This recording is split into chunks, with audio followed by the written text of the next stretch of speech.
Good morning, welcome to Breakfast with Roger Johnson and Nina Warhurst. Our headlines today: stay home and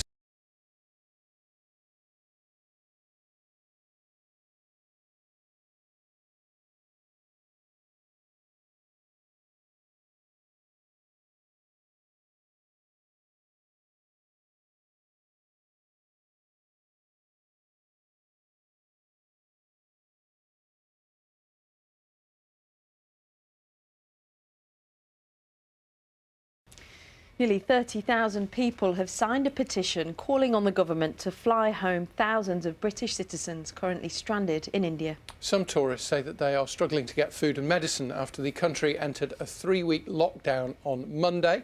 Our South Asia correspondent Rajini Vaidyanathan reports.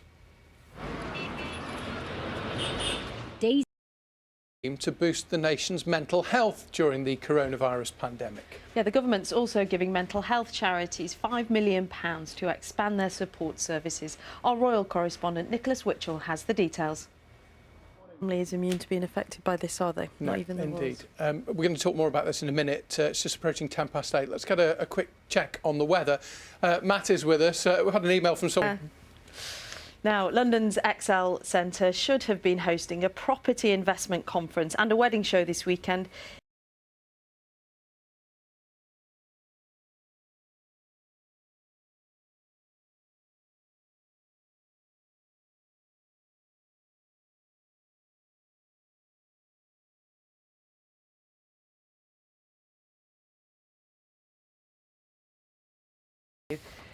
And while you were talking, Nina, Laura has emailed, one of many emails, we've had hundreds this morning, saying, please stop saying just doctors and nurses. You're right, Laura, it's healthcare workers Absolutely. Across the board, and all the other people who are helping there, the plumbers and the electricians who are helping to get that hospital up and running. It's a phenomenal It effort. really is. Thousands and thousands of people, and we are very grateful.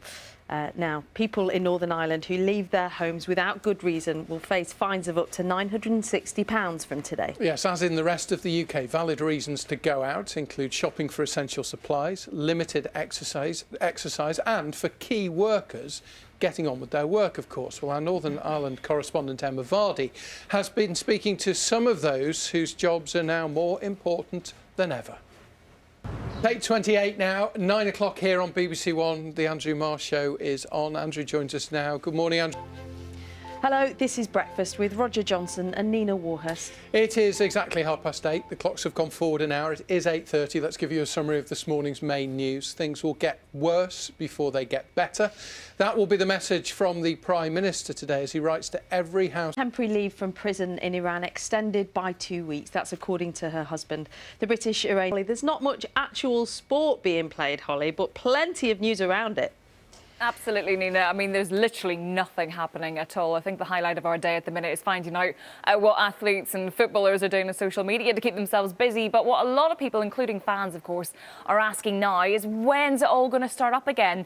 Really, the answer is we don't know. But people are kind of jumping on to interviews that are being done. For example, there was an interview done with the boss of UEFA with an Italian newspaper there recently, in which he does admit that the football season in Europe could be lost altogether if they don't get it restarted by the end of June. Now, The way, though, couldn't you? Otherwise, you're wearing out one trainer more than the other, probably. That's true, taking the corners. Yeah. Thanks, Holly. Now, the UK has seen more than 1,000 people die as a result of the coronavirus, including 40 in Scotland. Yeah, we're going to hear some more about how the crisis is being handled in Scotland now, because Dr Catherine Calderwood is Scotland's Chief Medical Officer. She joins us on the line from Edinburgh. Dr Calderwood, isn't it? We're speaking to someone originally from Edinburgh in Madrid, and the signal there was stronger than the signal that we had from Edinburgh. Scotland, yeah. Yeah. This is where we say goodbye to you. You're off to read the news for Andrew Marr. Thank you. Does that come as a surprise? Enjoy the rest of your Sunday. Thank you. We'll check in for the final time this morning on Breakfast with the weather. Matt is with us, and it's getting chillier.